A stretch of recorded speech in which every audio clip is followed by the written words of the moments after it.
नमस्कार दोस्तों, मैं आपके सामने फिर एक नया वीडियो लेके उपस्थित हुआ हूँ।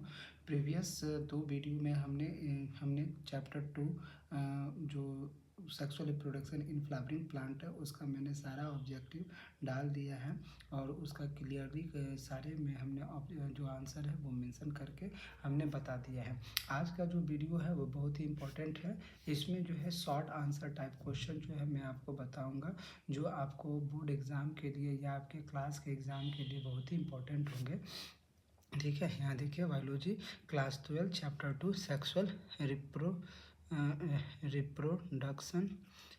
रिप्रोडक्शन इन कौन सा फ्लावरिंग प्लांट का है। ठीक है, ये चैप्टर नंबर 2 है। इसमें हम लोग क्या करेंगे, शॉर्ट आंसर टाइप क्वेश्चन करेंगे। क्या करेंगे, शॉर्ट आंसर टाइप क्वेश्चंस के बारे में हम लोग बात करेंगे कि इसमें कौन कौन सा क्वेश्चन है जो आपके एग्ज़ाम पॉइंट ऑफ व्यू से बहुत ही इम्पॉर्टेंट होंगे। देखिए सबसे पहला क्वेश्चन क्या है यहाँ पे, स्वपरागन के किन्हीं 2 लाभों का उल्लेख करें। ठीक है, तो देखिए स्वपरागन, पहला क्वेश्चन क्या आता है, सेल्फ पॉलिनेशन। क्या आता है, सेल्फ पॉलिनेशन। ठीक है, सेल्फ पॉलिनेशन को ही हम लोग क्या कहते हैं, स्वपरागन कहते हैं। ये स्वपरागन होते कैसा है, जैसे मान लीजिए ये एक प्लांट है, इसमें एक यहाँ पे फूल है, एक यहाँ पे फूल है। ठीक है, तो कहता है कि पहले फूल के वर्तिकाग्र से जब दूसरे फूल के वर्तिकाग्र पर जब पॉलन क्या होता है, ट्रांसफ़र होता है, तो इसी को हम लोग क्या कहते हैं, स्वपरागन कहते हैं। इसके 2 लाभ क्या होंगे, इसके 2 लाभ यही होंगे कि परागन के लिए जो है वो एजेंट की आवश्यकता नहीं होगी। इसका 2 लाभ क्या हो जाएगा, पहला, सबसे पहला एजेंट की आवश्यकता नहीं होगी, एजेंट की आवश्यकता नहीं होगी। दूसरा, पॉलिन जो है वह ज़्यादा जो है वेस्ट नहीं होगा। क्या होगा, ज़्यादा वेस्ट नहीं होगा। ठीक है, जैसे मान लीजिए एजेंट उसको एक जगह से दूसरी जगह लेके जा रहा है, तो कुछ पॉलिन को क्या कर रहा है, रास्ते में गिरा दे रहा है, कुछ पॉलिन ही वहाँ तक पहुँच पा रहा है। यहाँ से हवा का झोंका होगा, यहाँ से फूल क्या होगा, फूल हिलेगा और इस पे जाके या इधर होगा, तो इस पे जाके इसको ये गिर जाएगा। ठीक है, तो इसी से क्या होता है, स्वपरागन होता है। दूसरा क्वेश्चन क्या है, झिल्ली एवं बीजावरण में कोई 2 अंतर लिखें। देखिए बीज आवरण क्या होता है, सीड, जिसको बीज आवरण को हम लोग क्या कहते हैं, सीड कोट कहते हैं। और झिल्ली का मतलब क्या होता है, सीड मेम्ब्रेन होता है। क्या होता है, मेम्ब्रेन होता है, सीड मेम्ब्रेन होता है। जैसे मान लीजिए सीड कोट क्या हो गया, जैसे मान लीजिए ये सीड है। ठीक है, ये क्या है, सीड है,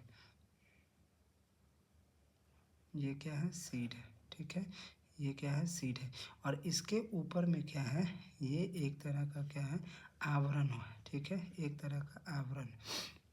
तो ये क्या करता है, इस सीड को क्या करता है, सुरक्षा प्रदान करता है। और मेम्ब्रेन क्या होता है, मेम्ब्रेन जो है वो चारों तरफ से सेल को क्या करता है, घेर के रखता है, उन चारों ओर से उसको क्या करेगा, घेर के रखेगा। तो यही इसका 2 क्या हो जाएगा, हम आपको अंतर लिखना होगा।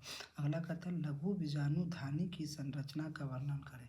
लघु बीजाणुधानी, ठीक है, जो माइक्रोस्पोरेंजियम जो है उसके बारे में आपको क्या करना है, संक्षिप्त में वर्णन कीजिए, जो मैंने क्लास में भी आपको बता दिया था कि लघु बीजाणुधानी का कैसे संरचना होता है। इसमें क्या होता है कि सबसे पहला प्राइमरी सेल का निर्माण होता है और सेकेंड में क्या होता है, आर्चियोस्पोरी का निर्माण होता है। अब यही आर्चियोस्पोरी क्या करता है, डिवाइड करके आपका जो है वो टैप्टम बनाता है, एपिडर्मिस बनाता है, उसके बाद टैप्टम बनाता है, उसके बाद क्या होता है, इंडोथीसियम बनाता है, उसके बाद क्या होता है, पॉलन किट का निर्माण करता है। ठीक है, तो सारा ये जो ऑब्जेक्टिव है, ये जो क्वेश्चन है ये बहुत ही इंपॉर्टेंट है, ये बहुत एग्जाम में ये पूछा गया हुआ है।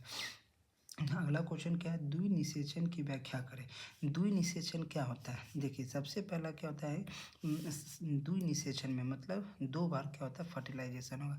सबसे पहला एक एक्स जो है वो दूसरे एक्स से क्या करेगा, फर्टिलाइज करेगा, तो इसको ही 2x कहते हैं।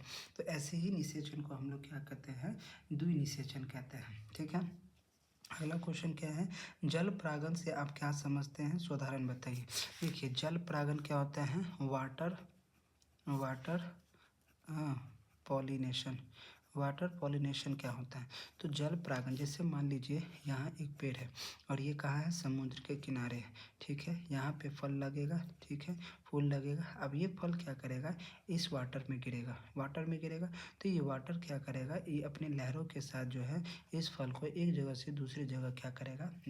बहा के लेके जाएगा, ठीक है। यानी वाटर के करंट पे ये क्या करेगा? दूसरे किनारे पे जाके लग जाएगा। अब दूसरे किनारे पे यहाँ पे क्या करेगा? जैसे ही इसको फेवरेबल कंडीशन मिलेगा तो ये क्या करेगा? जर्मिनेट कर जाएगा। तो इसी को हम लोग क्या कहते हैं?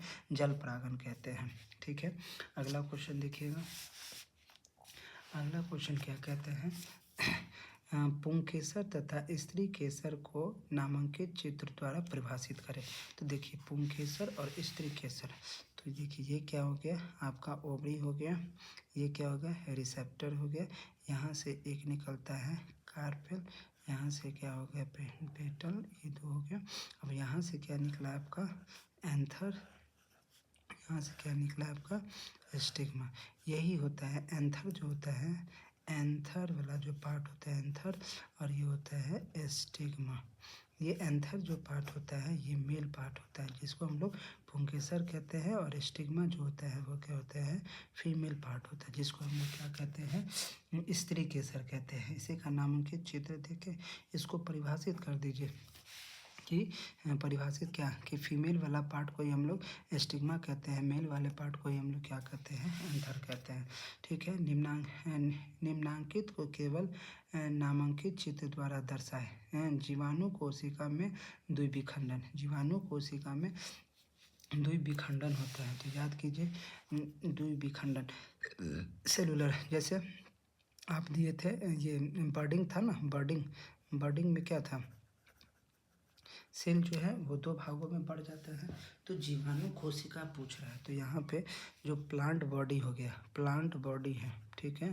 प्लांट बॉडी में आप देखिए कि प्राइमरी सेल जो था, प्राइमरी सेल जो था वो क्या करता था? डिवाइड करता था। तो सेकेंडरी क्या बनाता था? आर्चियोसिस्ट बनाता था, आर्चियोसिस्ट सेल बनाता था। अब यही डेवलप करके क्या बनाता था आपको? सेल का, यानी ये जीवाणु कोशिका का निर्माण कर देता था, यानी लिविंग सेल का, लिविंग सेल का क्या करता था? निर्माण करता था, ठीक है। यानी एक एक्स था और दूसरा क्या करता था? एक्स का निर्माण करके 2x बनता था, जैसे एमएमसी का होता है, ठीक। आगे देखिए निम्नांकित को अगला क्वेश्चन छठा हो गया, सातवां आठवां में।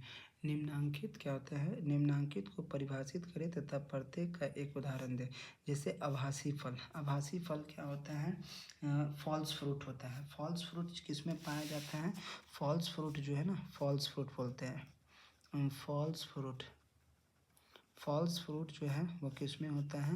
एप्पल में होता है, एप्पल में होता है। इसमें हम लोग क्या करते हैं? थैलेमस को हम लोग क्या करते हैं? यूज करते हैं आभासी फ्रूट में। फॉल्स फ्रूट होता है। दूसरा होता है वास्तविक फल, यानी ट्रू फ्रूट क्या होता है? ट्रू फ्रूट्स में हम लोग क्या करते हैं? जैसे मैंगो हो गया, लीची हो गया, ये सभी जो होता है ट्रू फ्रूट में आता है, ठीक है। कहता है अनिषेचन जनित फल, अनिषेचन यानी कहता है ये पार्थेनोजेनेसिस, फॉल्स पार्थेनोजेनेसिस मतलब क्या है? अनिषेचित मतलब बिना फर्टिलाइजेशन के ही क्या करना? वो फल को उत्पन्न कर देना, उसी को अनिषेचन जनित फल कहते हैं। बहुभ्रूणता का मतलब क्या होता है? देखिए बहुभ्रूणता का मतलब होता है मल्टी इम्ब्रायो, एक से ज़्यादा इम्ब्रायो होता है। जैसे मान लीजिए ये आपका फ्रूट हो गया। जैसे आप पपाया को ले लीजिए, पपाया में क्या होता है? एक से ज़्यादा क्या होता है? सीड होता है। मल्टी क्या होता है? एम्ब्रायो होता है, ठीक है। इसी को हम लोग क्या कहते हैं? बहुभ्रूणता कहते हैं, ठीक है। अगला 9वां क्वेश्चन क्या है? बीजांड यानी ओव्यूल को परिभाषित करें। ओव्यूल क्या होता है? जैसे यहाँ देखिए ये वाला पार्ट है, ये वाला पार्ट, जैसे मान लीजिए हम ये बनाए, यहाँ ये बना है, ठीक है। इसके ऊपर ये हो गया। यहाँ से क्या होता है आपका फीमेल पार्ट होता है। तो ये ओवरी जो होता है इसी को हम लोग ओव्यूल कहते हैं। इसके अंदर मान लीजिए यहाँ से पोलन ग्रेन यहाँ पे बैठा और ये ट्यूब के माध्यम से क्या होता है यहाँ तक आता है। जैसे देखिए इस तरह का फिगर बनेगा, ठीक है। यहाँ पे 1 2 3, यहाँ पे 1 2 और ये 3, बीच में ये सेल होता है, ठीक है। अब यहाँ पे क्या होता है, ये ट्यूब लगा हुआ होता है, ठीक है। अब यहाँ से पोलन ग्रेन आएगा और ये पोलन ग्रेन इस माध्यम से, ठीक है, ये ट्यूब के माध्यम से, ये ट्यूब में क्या होता है हाईली विस्कस होता है, ठीक है, लिक्विड होता है जो इसको आसानी से क्या करता है यहाँ तक पहुँचा देता है। और यहाँ पे माइक्रोपाइलर रीजन होता है। माइक्रोपाइलर रीजन के थ्रू क्या करता है ये सिनर्जीड होता है। 3 सेल होता है ऊपर, 3 सेल नीचे, इसको कहते हैं हम लोग चलाजल कहते हैं। और बीच में क्या होता है 1 सेल होता है, ठीक है। इसी तरह से ये क्या करता है ओव्यूल का निर्माण करता है। बाकी का जो क्वेश्चन होगा वो मैं आपको कल अगले वीडियो में मैं आपको बताऊंगा। अभी तक का जितना भी शॉर्ट क्वेश्चन हमने आपको बताया है, तो आपसे निवेदन है कि आप ये सारे क्वेश्चन को अच्छे से कॉपी में क्या करें, इसको बना लें और अच्छे से इसका आंसर लिख लें, जो आपको एग्ज़ाम में क्या होगा आंसर लिखने में आसानी होगी। और आपको इसको क्या कीजिए याद कर लीजिएगा, ठीक है, रफ फेयर कॉपी में बना लीजिएगा, जिससे आपका नोट्स भी तैयार हो जाएगा और एग्ज़ाम के टाइम में आपको ज़्यादा बर्डन भी नहीं उठाने पड़ेगा, ठीक है। बाकी आप लोग से निवेदन है कि आप इस जो वीडियो है इसको ज़्यादा से ज़्यादा लाइक करें, शेयर करें और सभी के पास भेजें। धन्यवाद, बाय।